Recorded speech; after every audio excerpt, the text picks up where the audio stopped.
New information this morning on the extent of the Biden family's business deals with foreign nationals while Joe was a sitting vice president and the money that he has taken in. House Oversight Committee Chairman Congressman James Comer revealing that he has identified at least $10 million that the Biden family has taken in from foreign companies looking for inroads into America.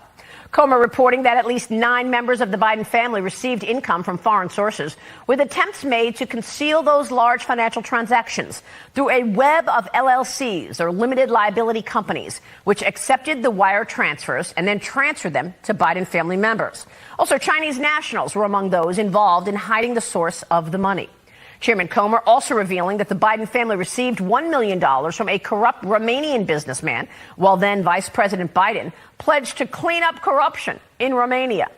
Despite the 36-page report laying out the details on how the Biden family operated its foreign business enterprise, the mainstream media either ignored or outright dismissed the story. Following the report's release on Wednesday, none of the 3 major news networks, ABC, CBS, or NBC, devoted a second to the story during their evening newscasts.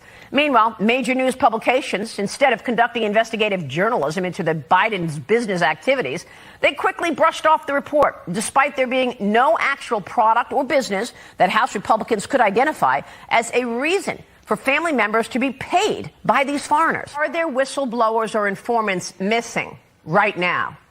You take on the intelligence community, they have 6 ways from Sunday at getting back at you.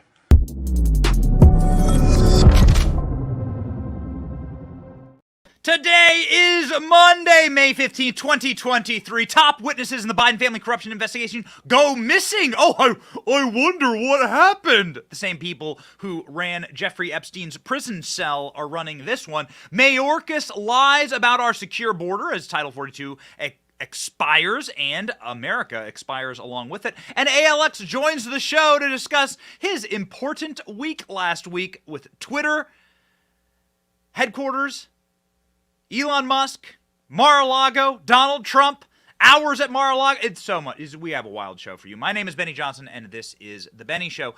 Ladies and gentlemen, there is something very important happening right now inside of our country, and that is the total and complete collapse of the people who run this place. Not just the collapse of people like Joe Biden, but the collapse of the systems that prop them up. Nobody trusts our intel communities, nobody trusts our federal government, and nobody trusts our banking systems. You can see that as banks fail and fail and fail, and the stock market begins to collapse. Please consider right now, this moment, a moment for you to diversify your investments. Go to my friends at Allegiance Gold. Allegiance Gold can help protect your IRA and 401k with physical gold and silver. If you prefer, you can have it delivered securely right to your door. You can hold it in your hot little hands. It is important to be able to hold something that's not a fiat currency, that's not a cryptocurrency that can be corrupted, that's not an asset that can be destroyed by the corrupt individuals in charge. Get up to $5,000 of free gold and a qualifying purchase when you visit protectwithbenny.com today, or call them at 844-790-9191. Don't let the Fed play Monopoly with your money. Diversify today. Visit protectwithbenny.com. Ladies and gentlemen, I was gone for a week. What a week! We sure can pick 'em. I was out for a week, and we certainly, needed a little bit of time off. I promised my wife in January that we would take a little bit of time. Over the course of the last week, there was bombshell after bombshell after bombshell, but I was with the only thing that really mattered in my life, which was my family, and we announced that we are welcoming a baby boy into the world. I told my wife that I would take some time so that we could have a little celebration, a little bit of family time, and quite frankly, it doesn't really matter what the news cycle does. What really matters is being a father to my children. It's actually why I do this show, and what matters is that I am growing my family, and we are growing our family. We are very, very excited for this announcement. We were off all week last week. We popped on here and there to make sure that there were little regular updates. I watched the CNN town hall with Donald Trump. It's hysterical. But it was also Mother's Day yesterday, and there's really nothing more important than pausing and taking some time. This is a grinding industry. This is a grinding career. Taking some time with your family, recognizing and recentering as to why exactly you do this work every single day. And the reason why you do this work every single day is to save your country, to save this place. Why? For your kids. For my kids, the ones that are born and unborn. The whole reason we do any of this, quite frankly, is to make sure that there is a place to pass on. Now, the generations before us and the generation before them did that for this country. Some of them suffered greatly. Some of them suffered beyond any of our meager sufferings today, but they suffered nonetheless so that we could inherit this place. It is actually our responsibility. It is our charge in order to keep this place for our kids and our grandkids, and not actually tens of millions of illegals who come here without that same heritage, quite frankly. It does not actually fall to us to protect it for them. This is why these issues are so important, and actually taking a second off and having like the stark relief of just some time with my family and just some time with my kids really lets you recenter and refocus and re-energize. And so we thank you, ladies and gentlemen, for joining us once again, and it is why we will continue to cover the most important story in America. Yes, there are whistleblowers going missing now in Washington, D.C. Yes, those whistleblowers are the ones who are saying that the Biden family is wholly and totally corrupt. That this family has been given the birthright of being Americans, of serving in our federal government. And what did they do? They took that opportunity to strip mine everything they were given for their own corruption and for their own benefit, and they used their position and their power in order to enrich themselves. This is laid evidenced by a whistleblower talking about the Romanian developments inside of the Biden crime family. So what happened here, ladies and gentlemen? Well, a member of the Romanian presidential delegation visited Washington, D.C., and met with then Vice President Joe Biden. This individual ran a enterprise in Romania, and as soon as they started visiting with Joe Biden, as soon as they visited, this is not the right article, we're doing the town hall article, Royce. As soon as they visited with Joe Biden, they started wiring millions of dollars to the holding company that was run by the member of the Biden families who ran, effectively, there you go, all of the funds. Robinson Walker, LLC. This is the LLC that would get paid by foreign nationals and foreign governments when they would visit, and then that money would get dispersed to the Bidens. That company received $3 million from the Romanians, and then the Bidens received approximately $1.38 million of that Romanian money. So that solid evidence was being stacked up and given over to the House Oversight Committee. And what happened to these whistleblowers? Well, according to James Comer, now they've disappeared. The people who've disappeared, the ones who have gone missing, are the ones who are ratting out the Bidens. How many of them have disappeared? Ladies and gentlemen, let's listen to James Comer talk about this major pressing issue, and we'll detail exactly what we think is happening in a moment. Watch. You have spoken with whistleblowers. You also spoke with an informant who gave you all of this information. Where is that informant today? Where are these whistleblowers? Well, unfortunately, we can't track down the informant. We're hopeful that the informant is still there. The whistleblower knows the informant. The whistleblower is very credible. And all we're asking the FBI with respect to the Form 1023 is, what did you do to investigate this allegation?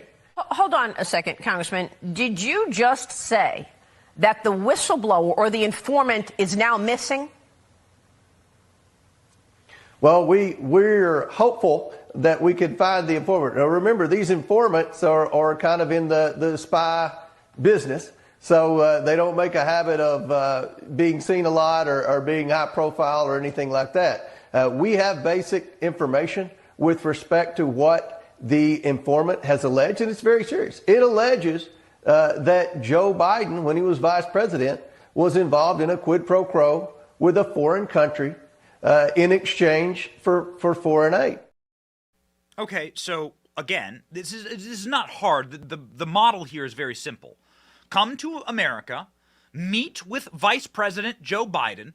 Joe Biden is in charge of a lot of different portfolios inside of the Obama administration. Ukraine was one of them. China was one of them. Romania was one of them.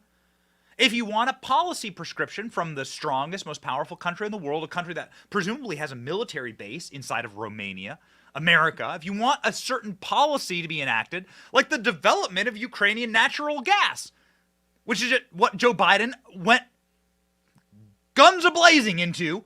As soon as Hunter started getting paid, Joe Biden was on a plane the next week trying to start the natural gas development inside of Ukraine. As soon as you start paying the Bidens, you'll start getting the policies that you want inside of your country, pushed by the most powerful country in the world, a country that presumably gives millions, billions of dollars to your nation, has military bases, has nuclear weapons in your nation. Well, that's pretty damn good leverage, and it's a pretty easy way for Joe Biden to get super rich. It's deeply corrupt, it's wrong, it's evil, of course. But it doesn't matter, because the Bidens were getting paid, baby. So now there are whistleblowers, lots of them. We're going to go through exactly how many whistleblowers are coming out against the Bidens. I don't want you to get the impression that all of them have gone missing. One of them, however, has gone missing, this according to Town Hall. We have a shocking development in the Biden corruption probe regarding a key witness. This key witness has produced evidence of corruption of a Romanian deal and has linked the Bidens to Russia. Apparently there was some Russian money involved here. They have produced devices and evidence that link the Biden shell companies to a pay-for-play quid pro quo with Romanians and the Russians. Along with China connections, well, ladies and gentlemen, now James Comer is saying that this whistleblower who has come forward to the committee is now gone. Now evaporated. Huh. Well, that's interesting. James Comer saying, unfortunately, we can't track down the informant anymore. We're hopeful the informant is still there. What does that mean? Still there. Again, ladies and gentlemen, these are evil, evil people. This isn't a real government. We aren't run by a real government. We aren't run by actual real individuals. We're run by fake clown world government. A government above our government. Something wholly and totally outside of the democratic reach that our Constitution requires for a functional government in this country. We are living right now through a color revolution. We are living right now through a fake clown world that is totally and wholly created by the superstate that lives above our government. They have 7 ways to Sunday of getting back at you, the deep state. Remember those lines from Chuck Schumer warning Donald Trump, very kind guy, warning Donald Trump what would happen to him. And boy, oh boy, boy howdy, was he correct. So here we have it, ladies and gentlemen. James Comer, one of the most powerful men, arguably the most powerful Republican in Washington, D.C., this side of Kevin McCarthy, is saying he can't find his whistleblowers anymore. What exactly did they do?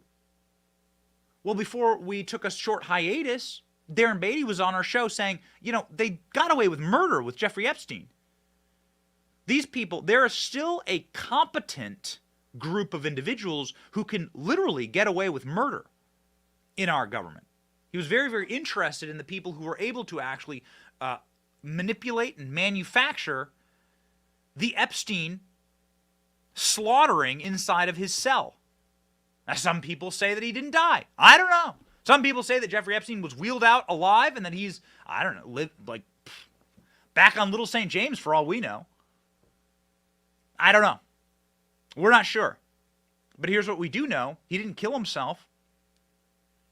And so who was in charge of that operation? Who benefited?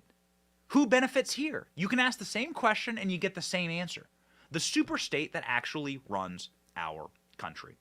So how many whistleblowers have gone missing, James Comer? This seems like a bit of a crisis here because you won't be able to bring these charges forward without the evidence and the corroborating interviews that these whistleblowers would provide. James Comer. Are there whistleblowers or informants missing right now? Well, with what we've investigated and the people that we've tracked down, going back to the CEFC, the two main players in that business, as well as all the Americans that were involved in the different Biden influence peddling schemes, as well as the Serbian national, the 9 of the 10 people that we've identified that have very good knowledge with respect to the Bidens, they're one of 3 things. Maria, they're either currently in court, they're currently in jail, or they're currently missing.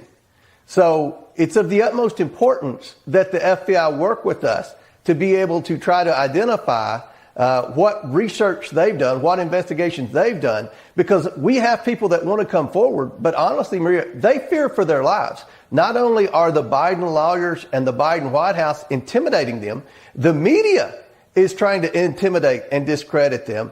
And I think if you look at the Rasmussen poll, 7 in 10 Americans are very concerned that Joe Biden's involved in a public corruption scheme, and they want to know more information. So we can't find him, says James Comer. We just can't find. We don't know who they are. We don't know where they are. They fear for their lives. James Comer has been on this program saying the exact same thing. They fear for their lives. This is what you're up against. You don't live inside of a real country. You live inside of a country that has undergone a color revolution, and you have illegitimacy throughout the ranks of those in power, and they know it, and they're terrified, and so do the people. The people know it. There are 5 whistleblowers who've come forward against the Biden family. We're going to detail the 5 of them here, ladies and gentlemen. We don't want you to be total and complete doomers here because, quite frankly, we don't know. I mean, that's just the results of a fast and furious news cycle here, where we're just trying to keep things in order. The whistleblowers against the Biden crime family. Here we go. Mike McCormick, former Obama White House stenographer. Mike McCormick, this guy worked for Barack Obama, alleged that the FBI has ignored his evidence of foreign influence peddling in a conspiracy in Ukraine. McCormick told the New York Post that he has relevant information implicating Joe Biden and his family in business affairs in Ukraine. He submitted a tip to the FBI in February. McCormick has never heard back from the FBI. He said that he has evidence that will land the Bidens in jail, in prison. Unknown to the public at the time, Hunter Biden was already a board member of Burisma when Joe Biden pushed American foreign policy to begin investing in Ukrainian gas. Ladies and gentlemen, Mike McCormick in his own words. I went to the FBI and filled out their witness tip line. There's a website. You fill out all these tips, these web directions. I submitted it. If you lie to the FBI when you're submitting a tip like that, you can go to jail. I'm not lying. I'm telling the truth. Joe Biden is lying. Joe Biden is a criminal. That's the bottom line. I don't care if he goes to Timbuktu or Ireland or anywhere. He's a criminal. And I've got the evidence. If they put me in front of the grand jury that's right now seated in Wilmington with Special Prosecutor David Weiss, my testimony becomes the evidence that will put him in jail or will lead to his impeachment. Probably lead to his impeachment first. So you're saying that Joe Biden wasn't going to Ukraine to fight corruption. Joe Biden was going to Ukraine to help the natural gas industry. At the time, he knew that his son was on the board of the biggest natural gas business conglomerate in Ukraine. That's exactly right. It's important to remember history. Here's what actually happened. I was living in Washington, D.C. at the time this was happening. I was covering this story. I was there. I was watching it materialize. Donald Trump picked up the phone and called Zelensky. Yeah, that Zelensky. And said, hey, we have a lot of evidence. Like the evidence just detailed there. That there's huge corruption in your country that the Bidens are implicated in. You need to investigate this. You, Ukraine, exist as a subsidiary of America. You exist because of the money we give you and the protection that we provide to you. You need to investigate the corruption in your country. That's what Donald Trump asked on a phone call. Now, you could argue the wisdom of that. If I were advising Trump, I would have said, have someone else do that phone call. Have your ambassador in Ukraine push this issue. Nobody wants corruption, and nobody wants the U.S. government to be implicated in that corruption. Some of the highest levels. This was what Trump was talking about. This is what Donald Trump was saying. Here's the same guy. This dude worked for Obama. Mike McCormick worked for Barack Obama. He got paycheck from the Obama administration. This guy's saying that Joe Biden, he's saying the same thing Donald Trump was saying. They impeached Trump for Joe Biden's crimes in Ukraine. Slap it on a shirt, put it on a bumper sticker. Go to the grocery store. That's what they did.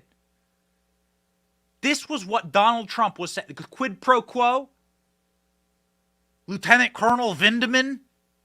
Lieutenant Colonel Glazed Donut Bearclaw. That guy. That's what they went after Trump for. They went after Trump for Joe Biden's crimes. It is breathtaking. To our knowledge, that guy, that whistleblower, that Obama employee has yet to be contacted by federal investigators. Got it. If he was coming out against Trump, how fast do you think that the DOJ and the FBI would be at his doorstep? Tony Bobulinski. Tony Bobulinski's another whistleblower. Tony Bobulinski managed the business dealings for the Bidens. He says that Joe Biden is a man who received enormous amounts of money from our enemies, the communist Chinese. Watch. I didn't generate that email. James Gilliard generated that email. And in that email, James Gilliard goes through intimate detail of what each individual's requests were from a compensation perspective and how the equity in the enterprise would be divvied up. Very important. May 13th, that email was generated by somebody else to me. In that email, there's a statement where they go through the equity. Jim Biden's referenced as 10%, doesn't say Biden, it says Jim. And then it has 10% for the big guy held by H. I 1,000% sit here and know that the big guy is referencing Joe Biden. That's crystal clear to me because I lived it. I met with the former vice president in person multiple times, and I had been meeting and talking with Hunter Biden and Jim Biden and Rob Walker and James Gilliard. Okay, so you have Joe Biden's business partner saying yes. This is stuff we've known since before the election. And now we have more whistleblowers. The IRS whistleblower. An IRS whistleblower alleged in 2023 that the Biden administration's political appointees within the Department of Justice are working to block charges against Hunter Biden for tax violations. In addition, the whistleblower alleges that David Weiss asked to be named as a special counsel in the probe. David Weiss is the attorney, the federal attorney, district attorney there in the state of Delaware. He asked a special counsel to be appointed, and he hasn't gotten a special counsel. This is the definition of a conflict of interest. It's the president's son. Where the hell is the special counsel? Where the hell is the special counsel? How can you possibly have political appointees by Joe Biden making these charging decisions? This whistleblower is saying that these political appointees are blocking the charges into Hunter Biden. Why? Because they know Hunter Biden's a doomed man. He's a scumbag, and he's going to go to jail for his crimes. There's new reporting out that Marjorie Taylor Greene is actually going to start a new special investigation into the sex crimes of the Bidens, and we are here for that. The lawyer for the IRS whistleblower detailing exactly why this person fears for his life or her life. Go. If he stayed quiet and said nothing. So he's coming forward, but he knows that he's going to be attacked. And, really, attacks like this are kind of what he was worried about, but he wants to come forward, tell the truth. He's instructed us to reach out to both Democrats and Republicans on the Hill and let those statements that if they want to hear him and have him come in to the Hill and talk to him, let those statements rest where they are. You see that as fairly threatening, that letter. I don't think it helps, I don't think it helps whistleblowers as a whole. there is a strong contingent on the Hill that believes in the whistleblower programs to shine a light on government agencies and programs and to enable people to come forward without getting threatened. Chuck Grassley has talked about other whistleblowers coming forward. Senator Chuck Grassley testified before the House News Select Subcommittee on Political Weaponization, said that whistleblower disclosures indicate that the FBI has evidence that Joe Biden is aware of family business schemes in a statement that directly contradicts the president. Grassley said the whistleblower's disclosures make clear the FBI has within its possession very significant, impactful, and voluminous evidence with respect to criminal conduct by Hunter and James Biden. Now, what does that mean? What that means, ladies and gentlemen, is that there is a paper trail inside of the FBI. And this we know from last week, ladies and gentlemen, an oversight letter and subpoena saying that the FBI has documents that directly show that the Biden family was captured inside of a clandestine operation, that means outside of America, a clandestine operation for influence peddling. At this point, we are reaching O.J. Simpson levels of DNA evidence of Biden family crime. The FBI has a document detailing a criminal scheme where Joe Biden gave a foreign national cash for access when he was vice president, Republicans said in a bombshell development investigation of the president's family. A whistleblower has come forward with stunning claims that include a precise description of how the alleged criminal scheme involving Joe Biden was employed, as well as its purpose. Chuck Grassley and James Comer have issued a subpoena to the FBI. The FBI has rejected that subpoena without an explanation. Man. So we continue, ladies and gentlemen. There's a DOJ whistleblower. Bribery allegations were brought to the Justice Department by a whistleblower in 2018 against President Joe Biden, but the allegations were ignored, a former federal prosecutor revealed. Bud Cummings, a former federal prosecutor, first reported the bribery allegations to then New York District Attorney Jeff Bergman on October 4th, 2018, while Donald Trump was president. Why the hell didn't we investigate? It makes me insane when I watch what happened last week, because what happened last week is James Comer held a presser. He held a press conference. We didn't get to cover it on the show because we weren't on the show last week. I was with my kids. I was with my family. We were announcing our next baby, and I was giving some time to my kids and my family. What's the point of Mother's Day, Father's Day if you're not spending any time with your kids? Family man, that's what we're going to do. Ladies and gentlemen, I couldn't look at my phone last week. I couldn't look at my phone. Because it was melting down. I was so furious. I popped off. When the kids were in bed, I popped off a couple of tweets. Republican weakness. We had the House, the Senate, the presidency. Where the hell were these investigations then? Why do we always play with kid gloves when we have the power? When Democrats have a single, one-seat majority, it is hell and damnation and brimstone upon all of our houses, a pox upon all of our houses. You get dragged to jail spitting on the sidewalk. Donald Trump puts a toothpick in the recycle bin when there's a toothpick bin that he's supposed to put it in. Jail! Dragged in, arraigned, arrested. Doesn't matter. Man, it is seriously sick stuff. The weaponization and the utilization of power. I call it the will to power. Where the hell were the investigations when we had the government? How wonderful would it have been? They're going into Donald Trump, right? There's Donald Trump, Russia. How wonderful would it have been if Republicans had just put their balls on the table and said, no, actually, here's a stack of evidence to the ceiling of Joe Biden's corruption whilst inside of the Obama administration. And Obama knew about it. Where the hell were these press conferences when we had the power? James Comer, last week, tens of millions of dollars. How can Joe Biden afford a beach house? How can he afford multiple beach houses? How can he afford a rare Corvette?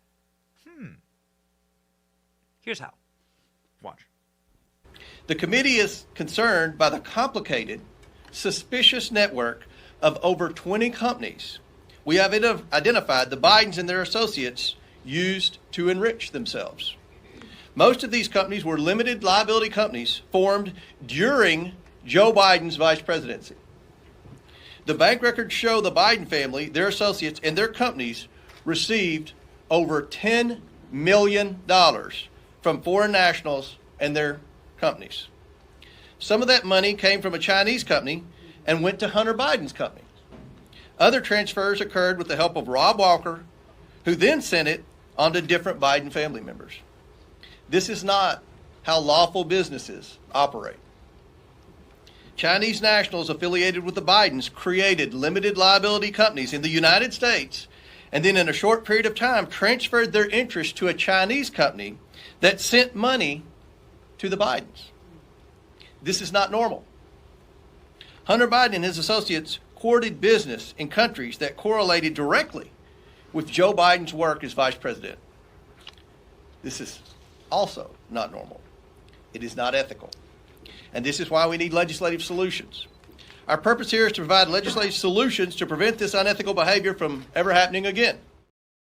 So I'm sitting there, I'm trying to make eggs for my kids. I'm watching that press conference, and I'm thinking, you know, good for Comer and Jordan. They're friends of the show. You've seen them on this program. They're coming back on. We have actually a great stacked week of guests, some really rocking members of the Republican caucus in the House. Thank you to the audience of the show. Your loyalty and your strength is like allowing us to bring so many awesome guests on live for you. Ask the questions that you want to hear.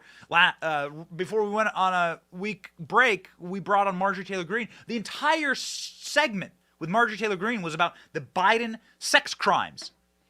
And now, lo and behold, she's launching a Biden sex crimes special committee. Was it us who pushed her there? The answer is yes. Yes, actually. It's this audience. So thank you.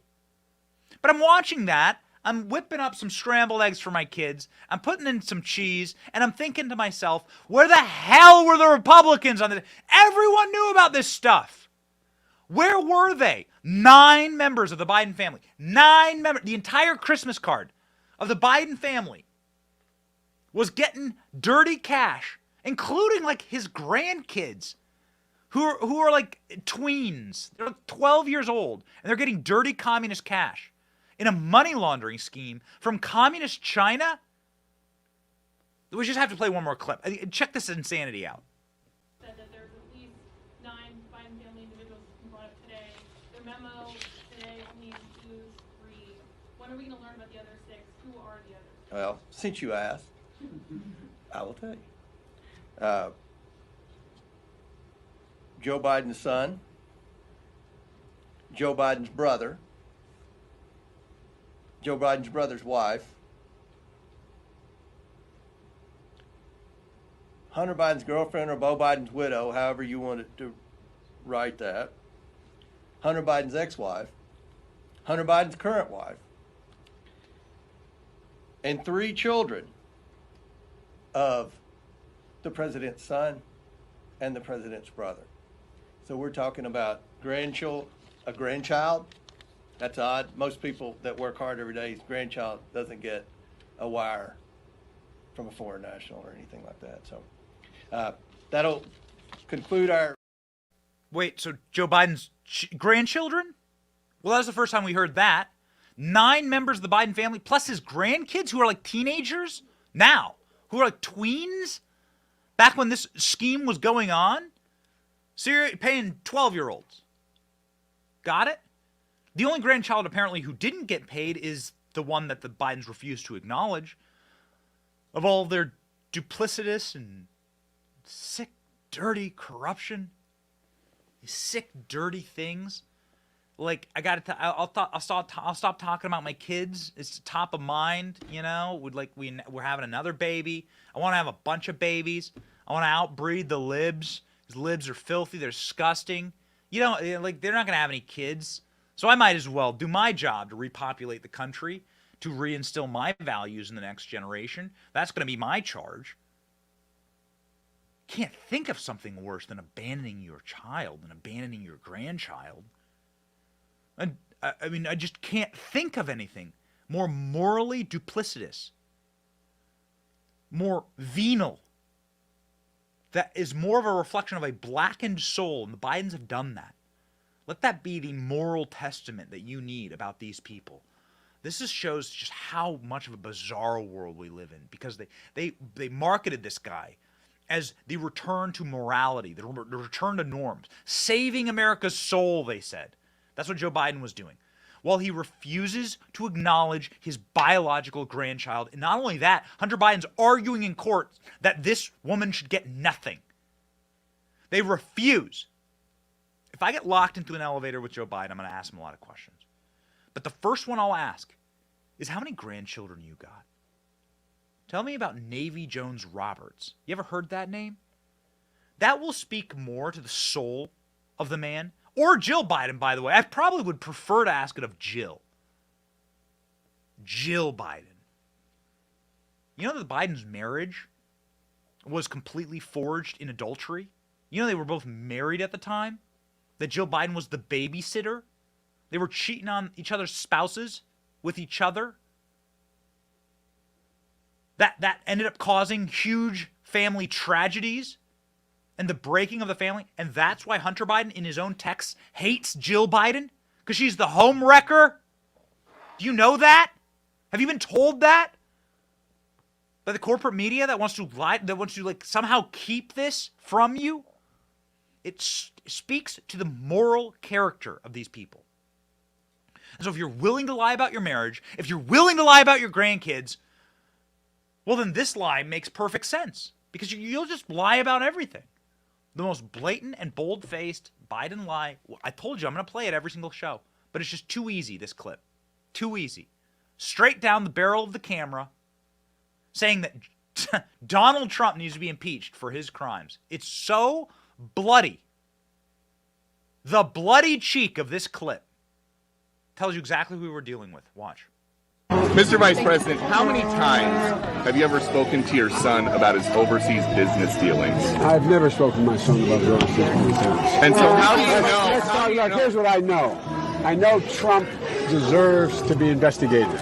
He is violating every basic norm of a president. You should be asking him the question, why is he on the phone with a foreign leader, trying to intimidate a foreign leader, if that's what happened? That appears what happened.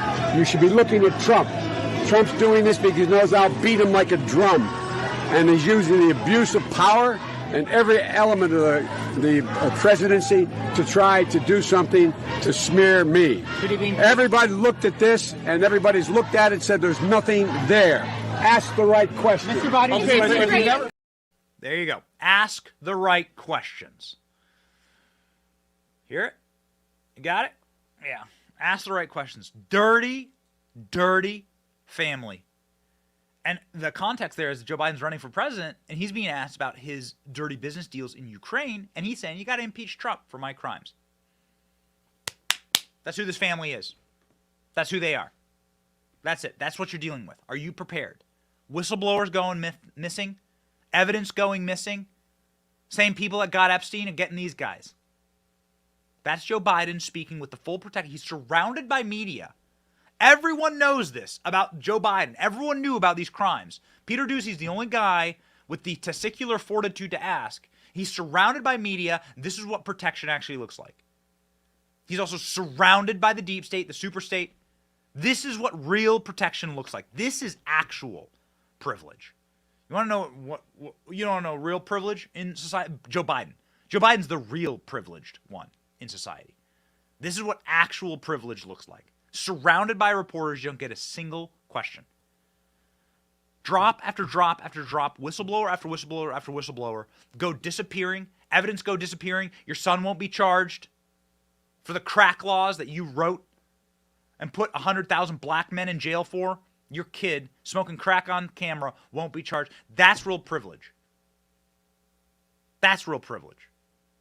And maybe in this single instance, yeah, you have the capacity to say this is white privilege. Yeah, I'll agree with you there. I'll link arms with you, BLM activists, and tell you, yeah, this is white privilege. Joe Biden passing crack laws to lock up hundreds of thousands of young black men and then not enforcing them against his white kid. Like hiring him, actually, after he was kicked out of the Navy for crack. I could go on and on and on and on and on. We'll continue this.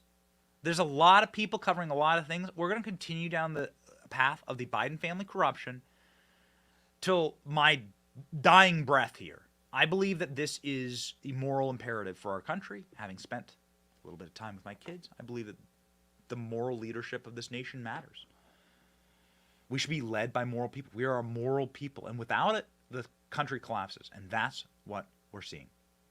You're also seeing this, of course, in woke corporations that hate you, people that wish to destroy your way of life and destroy your family, are also running some of the items that you need on a day-to-day to get your news, presumably the phone that you are watching this show on right now. I don't like woke corporations, and that is why I use Patriot Mobile. Patriot Mobile is America's only Christian conservative wireless provider. They offer dependable nationwide coverage on all 3 major networks. So you get the best possible service in the area without the woke propaganda pushed by leftists directly into your cell phone. When you switch to Patriot Mobile, you support free speech and religious freedom, sanctity of life, Second Amendment, military, veterans, first responders, heroes, 100% U.S. based. Patriot Mobile is the cell phone company for me. Make the switch today. Go to patriotmobile.com/Benny, patriotmobile.com/Benny, or call them at 878-PATRIOT. Get free activation today with the offer code Benny. So the Secret Service is protecting the Bidens. They are refusing to hand over emails naming Biden's Delaware visitors. Secret Service is refusing to hand over emails that identify the visitors to Joe Biden's home, telling the Post, this would be the New York Post, of course not the Washington Post, they wouldn't be interested in something like this, in response to the Freedom of Information access, that they can't legally do so. The Secret Service has also been protecting the Bidens, shockingly so, when it comes to personal matters, when Joe Biden was not president or vice president. The Secret Service went in to try and hustle documentation from a gun store in Delaware that sold Hunter Biden a gun illegally, because Hunter Biden lied on his federal NICS form. Why is the Secret Service being used as the Biden family muscle? Well, because they are the police force of the deep state. The Secret Service FOIA officer cited a federal appeals court ruling in New York regarding visitor information for former President Donald Trump's residences, even though the ruling doesn't bind the actions of officials in Delaware or D.C. The information could bear on the high-profile controversies surrounding Biden's business dealings, but we won't get any of that. Mike Morrell can't clean up the dirty letter that was meant to secure Biden 2020 win. This from the New York Post. This is something we're going to be covering more in depth this week when we have Ron Johnson on the program, Senator Ron Johnson, who has been leading the charge in the Senate on this. We're honored to have him. He'll be joining us on Wednesday. We know that the CIA conspired with former acting director Mike Morrell and the Biden campaign to produce a letter falsely claiming that emails from Hunter Biden's laptop were Russian disinformation. We now know that the CIA actively promoted this letter. John Brennan, the Obama-era CIA chief, admitted to the House investigators in a 4-hour closed-door deposition this week that the letter was political. This was not a letter that was sent to you because the intelligence industry wanted you to actually know intelligence of what was going on. They were trying to rig your knowledge of what was happening. This was meant to influence, to twist and turn and manipulate an election result. Brennan and Clapper, also involved in Hillary Clinton's campaign's Russia hoax against Donald Trump, have lied to Congress previously without sanction, but it is unlikely the new breed of Republicans conducting these investigations will be as lenient as the predecessors. Why were Republican predecessors so lenient? Why? Why did they let these people get away with these crimes? We are now living inside of the consequences of the weakness of weak men like Paul Ryan. Weak men create hard times. Comer says that Obama knew of the Biden family foreign deals but chose to ignore it. This is, I think, a very, very important story, and we want to look more into this and research more of this. Because it is true, there's a paper trail that says that Obama knew all about this, that Joe Biden's crimes are actually Obama's crimes, and that Joe Biden's third term, Obama's switched that around. Biden's presidency is Obama's third term. We all know this. House Oversight Committee James Comer believes that former President Barack Obama knew Biden's shady business dealings. While referring to payments worth millions the Biden family had received through the overseas business ventures, Comer told Lou Dobbs on the Great American Show that Obama was fully aware of what Joe Biden was doing as his vice presidency, and he chose to ignore it. He knew his son Hunter was no good. He knew that nothing but a political liability was happening for our country, not just for the Democrat Party, but Obama's legacy, Comer continued, because a lot of this happened during the Obama administration. This is all a legacy play for Barack Obama. This is why it's so painful to me, and I try as hard as I can to not look into the rearview mirror on anything in life. I don't think that it's healthy to focus on the past. I think it's healthy to focus on the present and the future. But man, there is absolutely no excuse for Republicans, these weak, limp-wristed Republicans, to have not investigated the Bidens when they had full control of the Senate and the House and the White House. Why didn't Donald Trump appoint a special counsel to look into the... Why? You could have appointed a special counsel. Like in the year 2017, just appoint the damn special counsel and let this investigation happen. But here we sit. And now, of course, we have the consequences. The consequences of these actions are terrifying. We'll get, ladies and gentlemen, to the border and what's happening there, how we are losing our country, and how these people actually hate America. They hate the value system in this nation. And they need to make sure that there are people who are far more pliable or far more controllable that are brought into this country by the multi-millions so that they can get their prescribed election outcomes. But ladies and gentlemen, first on this program, we wish to bring you someone who spent 10 hours with Donald Trump just 2 days ago. Somebody who was crisscrossing the nation, talking with some of the most interesting people on planet Earth, including but not limited to Elon Musk at Twitter headquarters. The great ALX joins the program right now.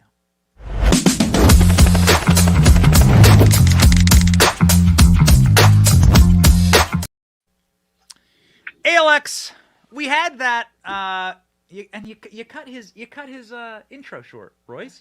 How dare you? Robbing me of the Twitter update. I know, but we had the Twitter update created with a photo of you and Elon Musk together inside of a graphic asset where you could come on and talk about Twitter and the happenings there.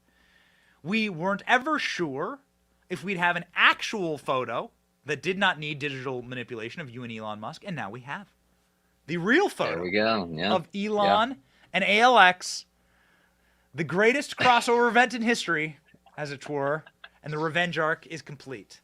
ALX, tell us about your time at Twitter headquarters. Let's start there. Yeah, so I actually visited last week for 3 days. Our original meeting was supposed to be late night at I think it was originally supposed to be 9 p.m. and then it got moved to 11 p.m. because of different meetings. And then he ended up having to stay at Tesla later than expected, so it got moved the next day. But I learned an incredible amount of information, like the future of policy enforcement and everything, and how they're trying to get to a place that they're going to do away with permanent bans for lawful speech. They're not quite there yet. They're trying to scale it, but they've made some progress. And that's why, so this meeting actually took place hours, like I think it was 1 hour before the CEO announcement. So everyone's been asking me about what I think about that. And, if we discuss that, and we didn't discuss that specifically because it wasn't public yet. But that was actually in one of the boardrooms where his son was rolling his monster truck on the floor as I was walking in. So it was pretty funny. But yeah, personally with Elon, we discussed free speech. He talked about my story and how I was banned by Twitter 1.0, which he called the woke Stasi in our conversation. And yes, he reaffirmed his promise that he's going to stick up for free speech and does not want the mission of the company to stray from that. Good. So did you ask him about Tucker bringing his show to Twitter? It's funny. So so that came up, and he had said that they had conversations in the past that was already public. So he didn't even know, he didn't get a heads up that Tucker had made that decision. And I was actually in a meeting at Twitter with one of the heads of policy when that story broke, and Of course, our team was trying to be first to get the story up, and we did. We did an excellent job at that. And I watched the video with Twitter employees as it was breaking. So they were finding out in real time at the same time we all were. And yeah, in my conversation with Elon, he said, everyone thinks that we're working together or whatever. I found out on Twitter. So yeah, he didn't get the heads up from Tucker on that. So what do you make of the new CEO? I think there are some red flags, obviously, with the WEF stuff. But the thing is, if you actually look at her background, I think he's trying to bring her in for advertising. And that's, one of the needs that Twitter has. And then also you have to take it into perspective. She works in corporate America. A lot of these things are checkbox things for, people in that world. She worked for NBC, so it's very corporate environment. But if you look at her actual online diet of information, she follows accounts like Libs of TikTok, Jack Posobiec, Charlie Kirk. And it's not like this AstroTurf thing where she just did it before the announcement. I scrolled back at her likes for the past year and 2 years, and she was liking Jack Posobiec tweets. She was liking all of these pro-God tweets, pro-America tweets, even some that were critical of Joe Biden. And these are going back 2 years. So I think it might be one of those things where, she has all of these acolytes and, saying that, oh, I'm part of the WEF, I am whatever, and just checkboxing so that it looks good on a corporate face, because she has to have good relationships with all of these advertisers, since she's basically, saying what they want to hear. But her actual feelings, I think, are more right wing, I think. But the other thing is too, they're trying to make it so that no one person can come in and change policy decisions. That's what they're trying to reform their policies based on. And Elon's going to be holding a Twitter space so that some people can ask questions. So I hope a lot of concerns are alleviated there. Yeah, Linda Yaccarino is her name. She comes from NBC News. Obviously, there are red flags, but I don't think Elon Musk would spend $44 billion to rip Twitter away from the deep state, because Twitter was effectively just a tool of the FBI and the CIA, in order to hand it right back. I think that seems like a very poor use of money, and he's a very, very smart man. If he runs a rocket ship company and the world's most successful car company, he's probably going to be able to figure out Twitter. So, figuring out Twitter, we move across the country to Florida. We go from San Francisco to Florida, to the home of possibly the greatest tweeter of all time, Donald Trump. You got a chance to hold out a tornado warning with Donald Trump. The Iowa event was canceled. You were supposed to travel with him on his plane to Iowa. This was an invitation you got based on a dinner you had with Trump. And so what happened was you ended up DJing with him all night. Unpack this for us. Yeah, so what happened is we were at the private airport where Trump Force One is. I got to see the plane for the first time in person. I was going to ride on it, but it was 10 minutes past the original time that we were supposed to be boarding, and someone on the campaign got a phone call from somebody and then had called the president and break the news that we would not be going to the rally because of the weather warnings that were in the area, and they didn't want to put thousands of people in danger. And he was not happy about it. But he did offer an alternative offer to me and Rogan O'Handley, who were there. And he said, do you guys want to come to Mar-a-Lago? And I said, sure, but I'm very underdressed, as you can see in the picture. And as everyone pointed out online. And the staffer described what I was wearing, said I was wearing a MAGA hat and a Tucker and Trump shirt. And then he's like, he's dressed perfectly. Tell him it's fine. So then we all went in cars to Mar-a-Lago. We had lunch. I had the president scream my name across the room, which was a highlight of me being there. We had lunch, talked for 3 hours, and then asked if we'd like to stay for dinner. So it was actually his granddaughter's birthday as well. So in between lunch and dinner, he went off to, visit with her and talked with Don Jr. and everyone. And then he came back for dinner, and we spent another 3 or 4 hours there where he, DJ'd Phantom of the Opera, Jesus Christ Superstar, which he was surprised I knew the music from. He's like, I didn't know that that someone like your age would actually know this. But yeah, so it like his playlist is insane. He has Guns N' Roses, he has like everything, and he takes the iPad and he blasts the volume at full blast, and everyone on the patio turns and claps. He also played the January 6th choir song, and everyone got up, and put their hands over their hearts.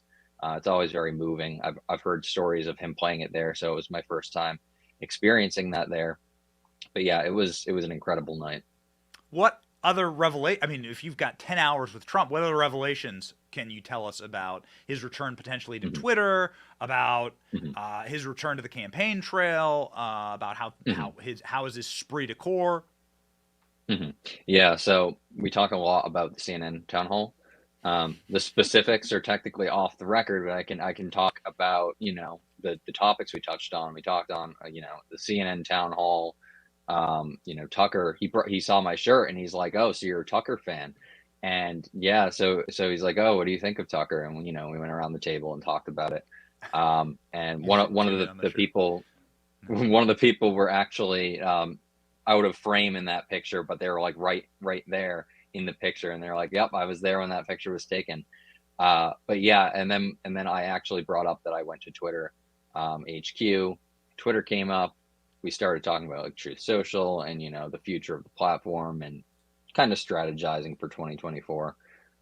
What the move is there. I don't think he's made a decision there yet, but obviously it's a big one with him being on the board of Truth. So that's going to be a huge decision coming down the pipeline. But yeah, he talked a lot about the CNN town hall, and it was quite a thing to listen to, because I was telling you about how all of our clips on social media were going completely viral. And yeah, so he enjoyed that. We specifically talked about the dog and cat's name from Eugene Carroll. We had a good laugh over that one. All right. Final follow-up question there. That was the only thing that I stopped my little time off here and had to watch. The CNN town hall was not to be missed, and it was a wild gift to Donald Trump. And it was just, I've never, this is like 2016 energy. I haven't seen Trump in such fighting form, and obviously the crowd loved it. What were his major takeaways? Yeah, so that's exactly what he felt too. And I said the same thing. I said, this is back to those punchlines from the 2015, 2016 debates. And that's the same energy he felt. And, he had the same kind of calculation that everyone else did is, yes, he's going in behind enemy lines, but that's where he thrives. And then also with the giving ratings to CNN thing is, yes, he's giving a lot of ratings to them, but what they're seeing is CNN's total destruction on their own network. And this is their highest rating, in that hour. And, I think it's like 3 years or something, probably even more. So yeah, that was his calculation, and he kind of wanted to get back in enemy territory to sharpen his skills, and I think it really paid off. Yeah. This is why I've taken a tact here that a fight will be the best for everyone. Fighting will be the best for everyone. I think that Ron DeSantis is going to be announcing imminently. And the fight for for Republicans will be better. Trump wasn't the same Trump at the beginning of the 2016 campaign as he was at the end.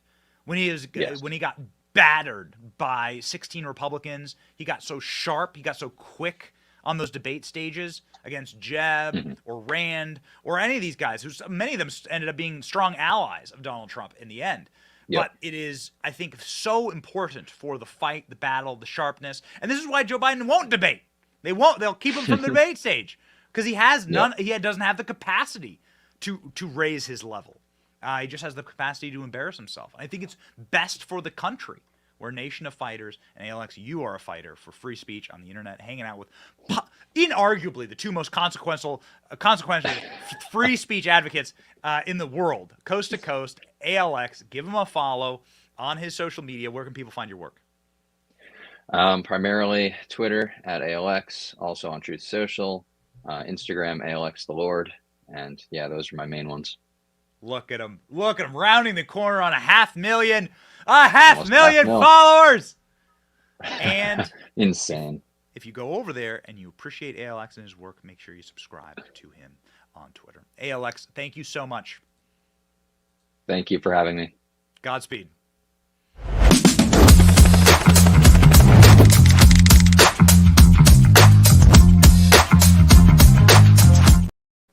All right, so ladies and gentlemen, we like ending the show with happy news.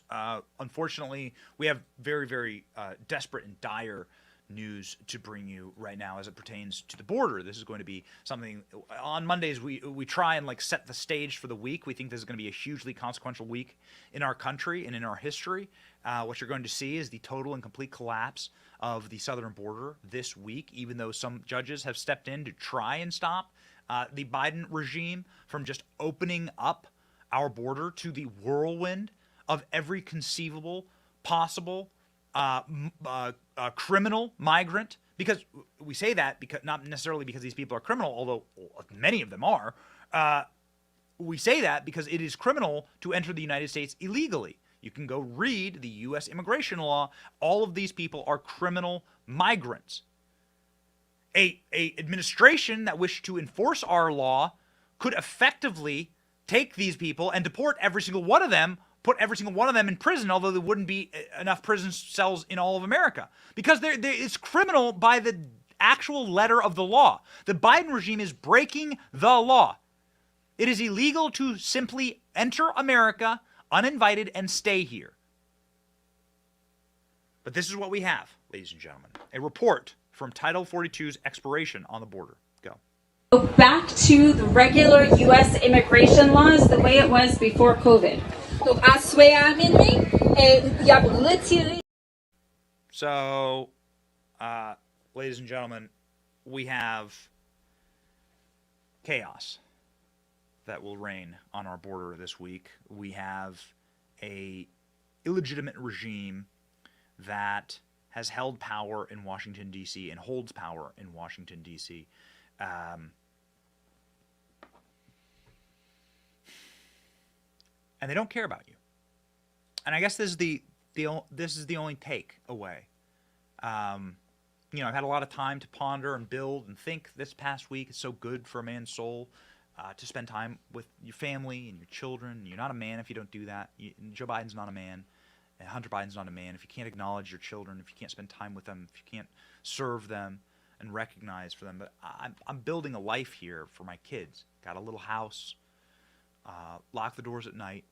What kind of a father would I be if I opened the doors to any vagrant wandering down the street, to anyone to enter my home, to molest, harm, put in jeopardy the most precious things in my life?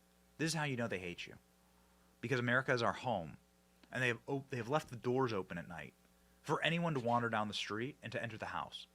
I have these precious little kids that God has entrusted me with, and I would be a man who is not a man if I did not protect them. If I did not do anything and everything in my power to keep them safe, to provide a safe space for them to live, a safe environment for them to live. To, of course, take risks and live dangerously and fall down the stairs and things like that. That's what kids need to do to learn, eat dirt. But that's got to be in control. I can't just leave the windows and doors open to my house, and that's what Joe Biden is doing to this country right now. This is our home, and they are letting people on the terrorist watch list into our home.